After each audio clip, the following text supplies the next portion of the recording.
আসসালামু আলাইকুম। দেশে ও বিদেশে সকলকে জানাই বর্তমান সময়ে শারীরিক সমস্যায় ভুগতেছেন, রোগবালাইয়ের মধ্যে পইড়া আছেন। অনেক ডাক্তার দেখাইছেন, অনেক ডাক্তারের মাধ্যমে চিকিৎসা নিছেন। আপনি সমস্যাটা সমাধান হয় নাই। আপনি এমন কোন সমস্যায় পড়ছেন যে সমস্যার সমাধান পান নাই।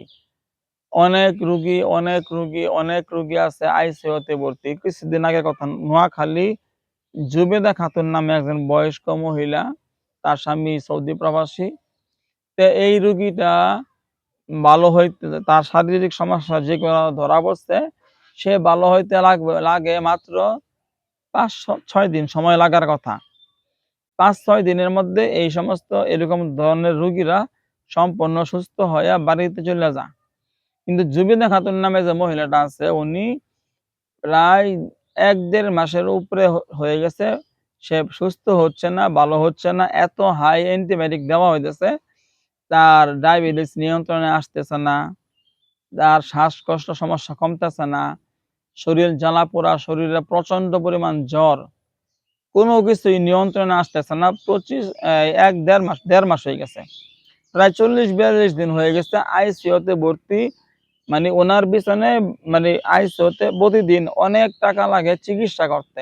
মানে ওই সিট ভাড়া বাবদ অনেক টাকা। মানে ৫-৭ লাখ টাকা গেছে গা উনার সিট ভাড়ায় গেছে গা। বুঝছেন? এত মানে ঢাকাতে চিকিৎসা করছে। নোয়াখালী চিকিৎসা করে, পরে ঢাকায় আইনা বড় হাসপাতালে ভর্তি করে। প্রাইভেট হাসপাতালে ভালো চিকিৎসা নিতেছে, ভালো হয় না। পরে আমার সাথে যোগাযোগ করলো, রুগীর নাম ঠিকানা ছবি পাঠাইলো। বলল, "হুজুর, আমার রুগীর তো এই অবস্থা। ৫-৭ দিনে ভালো হয় এই সমস্ত রুগীরা। কিন্তু আমার রুগী তো হুজুর এতদিন হয়ে গেল। এত টাকা নষ্ট করলাম। রুগী তো মরেও না, যেতেও না। কোনটা করতাম?" আমি কইলাম, "ধৈর্য ধরেন, পরীক্ষা দিয়ে দেখি।" তো রোগীর নাম ঠিকানা ছবি পাঠাইছে, মাস্ক লাগানো, ওই যে অক্সিজেন দেয় না? এগুলা মাস্ক লাগানো। রোগীর কোনো হুঁশই নাই। মনে হয় মইরা গেছে এমন অবস্থা। ছবি তুইলা পাঠাইছে, পরীক্ষা দিলাম, দেখলাম এই রোগীর উপরে মাশাআল্লাহ রোগীরই এই ননাস, জামাইয়ের বড় বোন বা ছোট বোন ননাসের সাথে ঝগড়া হইছে। ওই ননাসে কবিরাজি দিয়া জাদু কুফরি চা পড়ার করছে। তোরে আমি মাইরে হালাম জাদু কইরা কুফরি কইরা। আবার ননাসের বাড়ি হলো চিটাগাং। আর ওই লোকের বউ থাকতো নোয়াখালীতে। তো আল্লাহর কি কাম, আমি পরীক্ষা দিয়ে বললাম যে এই সমস্যা আছে। হুজুর আপনি আমার রুগীরে বাঁচান। আমার রুগীরে বাঁচান হুজুর। টাকা পয়সা যা লাগবে দিমু। আমি বলছি, ঠিক আছে। আল্লাহ ভালো করা মালিক, আমি চেষ্টা করতেছি। চিকিৎসা করলাম ৩ দিনের মধ্যে, যেদিন চিকিৎসা করছে এই দিন থেকেই অনেকটা সুস্থ হয়ে গেছে। ৩ দিনের মধ্যে সম্পূর্ণ সুস্থ হইছে, পরেতে বাড়িতে চলে গেছে। এখনো রোগী ভালো আছে, সুস্থ আছে। আরেক রোগী, ওটা এই ২.৫-৩ মাস যাবৎ আইসিইউতে ভর্তি, পুরুষ মানুষ। ৫০ বছর বয়স হবো। ৫০ বছর বয়স, মনে করেন যে ৩ মাসের উপরে হবে। সে হাসপাতালে ভর্তি। তার বউ বাচ্চা যা আছে, বউ বাচ্চা কেউ মানে সবাই ক্লান্ত হয়ে পড়ছে একরকম। পরে এই হাসপাতালে কর্তৃপক্ষ আছে, তারা ওই হাসপাতাল, ন্যাশনাল হাসপাতাল বুঝছেন? ঢাকা ন্যাশনাল হাসপাতাল। তো ওই হাসপাতালের মধ্যে আমার যারা বড় ডাক্তার আছে, তাদের মধ্যে থেকে কয়েকটা ডাক্তার আছে আমার পরিচিত। মানে আমার পরিচিত বলতে মানে আমাকে দিয়া তারা নিজেরা, তাদের ফ্যামিলি মেম্বার যাদের উপরে জাদুর সমস্যা ছিল, তারা আমাকে দিয়ে চিকিৎসা করাইছে। ভালো আল্লাহ করছে। আলহামদুলিল্লাহ। তো ওই ডাক্তাররা আমাকে অনেক রুগী-টুগী দেয় আরকি। তো ওই ডাক্তারদের সাথে যে এই পরিচিত হইছে, ডাক্তার বলতেছে, "দেখেন এই রুগীটা আপনাদের যে সমস্যাটা আছে, আপনার এই রুগীর যে সমস্যা, আপনি বাবা মানুষ, বয়স্ক মানুষ, প্রায় ১০০ বছর বয়স, মুরুব্বির। এই মানে ওই রুগীর যে বাবা আছে, মানে এখনো স্ট্রং। শুধু এই বাবা দেখাশোনা করে, বউ বাচ্চা কেউ আসে না। কত আইবো? কত মানে থাকা যায় এভাবে?" ৩ মাস হয়ে গেছে। পরেতে তার বাবা আমাকে বলল, "হুজুর, ডাক্তার সাহেব আপনার দিল। হুজুর আপনি একটু পরীক্ষা দিয়ে দেখবেন।" আমি বললাম, "নাম ঠিকানা ছবি পাঠায় দেন।" পরীক্ষা দিয়ে দেখলাম যে এই লোকের উপরে মাত্র ১২-১৩টা জিন সমস্যা, জিনেরা আরকি এরে বিছানায় ফালায় রাখছে জাদু কুফরি কইরা। তার শারীরিকভাবে পুরা হাত ব্লক করে রাখছে, মানে লিভার সমস্যা, পেটের সমস্যা, বুকের ভিতরে সমস্যা, মাথা এই শ্বাসকষ্ট সমস্যা, বিভিন্ন রকম সমস্যা তার শরীরে রয়ে গেছে।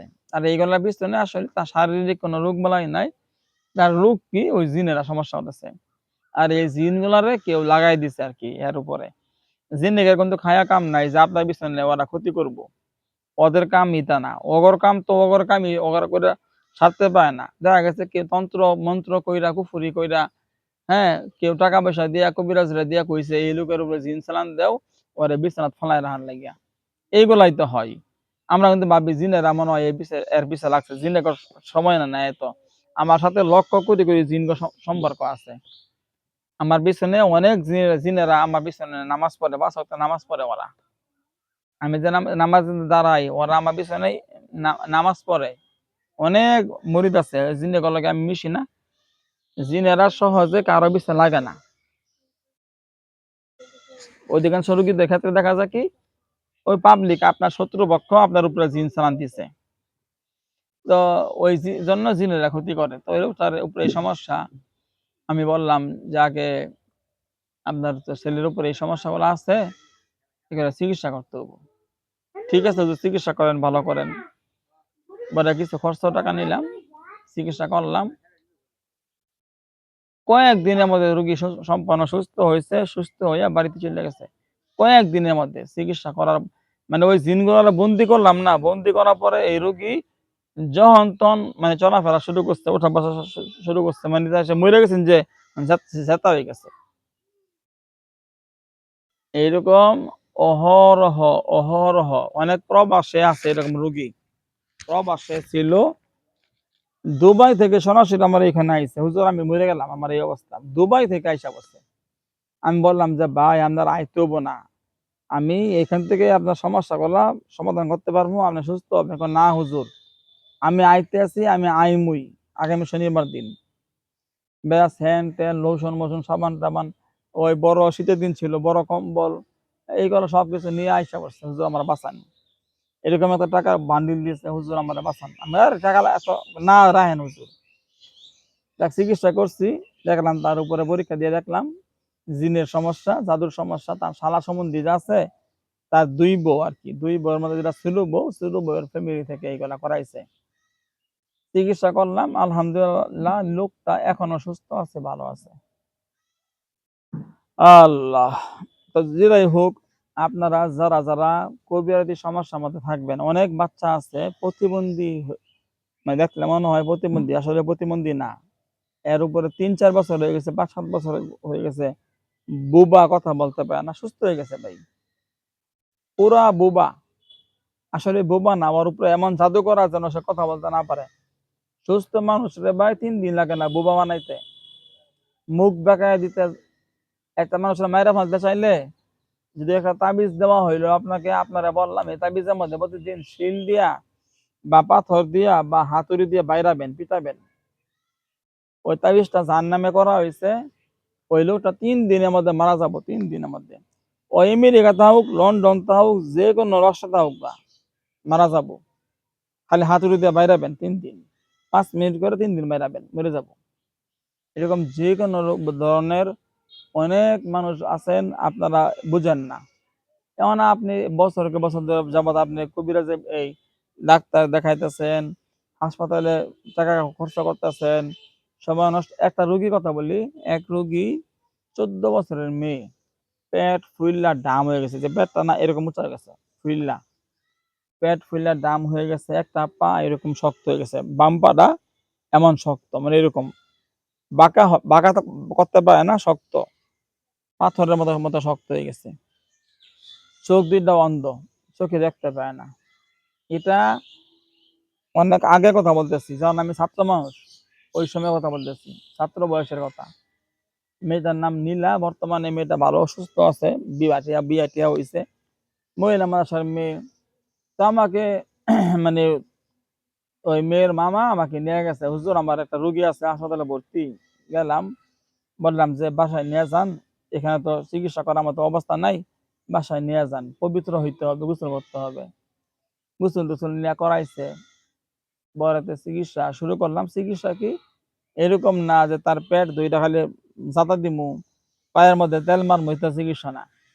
আল্লাহর কালাম পইড়া পইড়া ফু দেই, এর উপরে জাদু করা আছে, কুফরি করা আছে, ওইগুলা ফু দেওয়ার মাধ্যমে নষ্ট করি। তো এরকমভাবে মনে হয় ১৫ ঘন্টা চিকিৎসা করলাম। ওটা আমার ছাত্র বয়সের কাহিনী। ছাত্র বয়সটা গেছে কবিরাজি করতে, করতে। আমি যখন পড়াশোনা করতাম, হুজুররা যারা ছিল, যারা আমার শিক্ষক ছিল, উনারাই আমার ১ম রোগী। হুজুররা, হুজুরদের বউ, বাচ্চা, হুজুরদের পরিবার, ফ্যামিলি, চাচী, জেঠি, ফুফু, মামা, চাচা, খালু, অমুক তমুক হুজুরের আত্মীয়-স্বজনের মধ্যে যা সমস্যা হইতো, সবার চিকিৎসা আমাকে দিয়ে করাইতো। আর আমি বিনিময়ে কি করতাম? দেখা গেছে অল্প কিছু টাকা পাইতাম, ওই টাকা দিয়ে আমরা পড়াশোনা খরচ চালাইতাম। তো এরকম ওই ছাত্র বয়সের কথা বলতেছি আরকি। তো আমার লগে এক বন্ধু আছে, নাম হৃদয়। হৃদয়ে করলো কি, ২ টা বন্ধু ছিল আরকি। একটার নাম ছিল হাফিজ। ওই ২ বন্ধু করলো কি, আমি বললাম, "ঠিক আছে, আমি রুগী নিয়া যান, আমি আপনাদের সাথে যাবো। ইনশাআল্লাহ সুস্থ হবে বাসায় নিয়ে গেলে।" আমার ওই মেয়ের এক দুলাভাই, নেতা টাইপের মানুষ, বলতেছে, "রুগী কিন্তু মরা যাওয়ার অবস্থা। আপনি যদি আপনার কথায় যে বাড়িতে নিয়ে যাবো, যদি রুগী মইরা যায়, কিছু হইয়া যায়, আপনি মামলা খাবেন, আপনার খবর আছে?" এই সেই। এই কথা শুইনা এক বন্ধু বলতেছে কি, "আমি বলছি, সমস্যা নাই, আপনি নিয়া চলেন, ভালো হবে ইনশাআল্লাহ। ১ ঘন্টার মধ্যে রোগী সম্পূর্ণ সুস্থ হবে, নিয়া চলেন।" ৩ মাস ধরে হাসপাতালে ভর্তি আমরা, রোগী ভালো হয় না। আর আপনি আইছেন ফু মাইরা ভালো করে লাবেন। দেখি আপনার সবার কি হেডাম আছে। কথাবার্তা এরকম।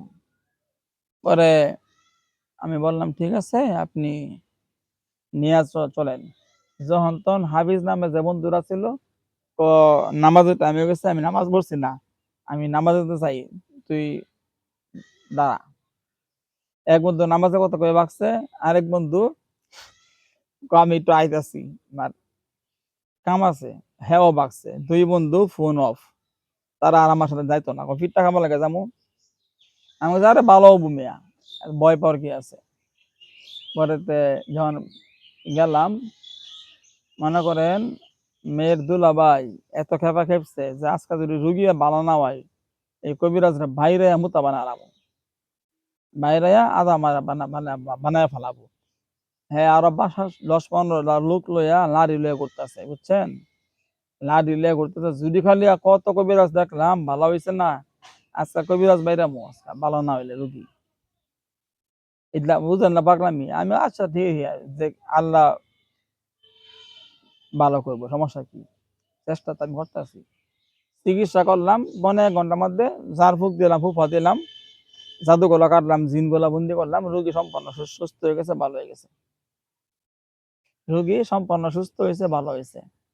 পরে তো রাত্র হয়ে গেছে, অনেক রাত্র হয়ে গেছে। ওদিনকে হুজুর আজকে থাকেন আপনি, কালকে যাইন। পরে আলাদা রুমে থাকলাম। সকালে উঠলাম, ডিম ডিম বোনা ডাউল দিয়া খাওয়াইলো, খাওয়া-দাওয়া করলাম। পরে আমি চলে যাবো মাদ্রাসায়। আমারে করলো কি, রোগীর মা ৳১০০ দিল যে, "হুজুর বাবা, হ্যাঁ, হ্যাঁ, হ্যাঁ, হ্যাঁ, গাড়ি ভাড়া নেও। ৳৫০ গাড়ি ভাড়া আর ৳৫০ তুমি চা পান খাবা।" এই কথা বইল্লা আমারে বিদায় দিল। এই হলো কাহিনী। যাই হোক, মানে এরকম অনেক রোগী আছে, আমরা দেখতেছি মনে হইতেছে সে শারীরিক সমস্যা, উম হ্যাঁ, তার শরীরে রোগবালাই হইছে এমন মনে হইতেছে। আসলেই এই রোগীটা জিনের সমস্যা ছিল, অথবা জাদু-কুফরি করা আছে। যেটা পরীক্ষা দিলে আমরা ধরতে পারি। যাই হোক, আপনাদেরকে বলি, আপনারা আমার ইমো নাম্বার, হোয়াটসঅ্যাপ নাম্বারে এসএমএস করে, ভয়েস করে, নাম, ঠিকানা, ছবি পাঠাবেন। ইনশাআল্লাহ আমি চিকিৎসা করলে আপনি যেখানে আছেন রোগী ওখানেই থাকবে। এখান থেকে চিকিৎসা করব, রোগী ভালো হবে। ২৪ ঘন্টা সময়ের মধ্যে রোগী ভালো হবে ইনশাআল্লাহ। আমার ইমো নাম্বার, হোয়াটসঅ্যাপ নাম্বার ২ টা বলতেছি, 01712 ৩৮ ৭৪ ৩৬, 01712 ৩৮ ৭৪ ৩৬, 01711 ২৫ ৬৬ ৯৫, 01711 ২৫ ৬৬ ৯৫, 01711 ২৫ ৬৬ ৯৫। এই ২ নাম্বারই আমার ইমো খোলা, হোয়াটসঅ্যাপ খোলা, অন্য কোনো নাম্বার নাই। সারা বছর ১৭ বছর আগে থেকে এই নাম্বারই চালাই। এই নাম্বার ছাড়া অন্য কোনো নাম্বার নাই। ২ দিন পরে নাম্বার বদলাই না আমি, একটা নাম্বারই। ফোন দিলে কথা বলতে পারবেন ইনশাআল্লাহ। আসসালামু আলাইকুম।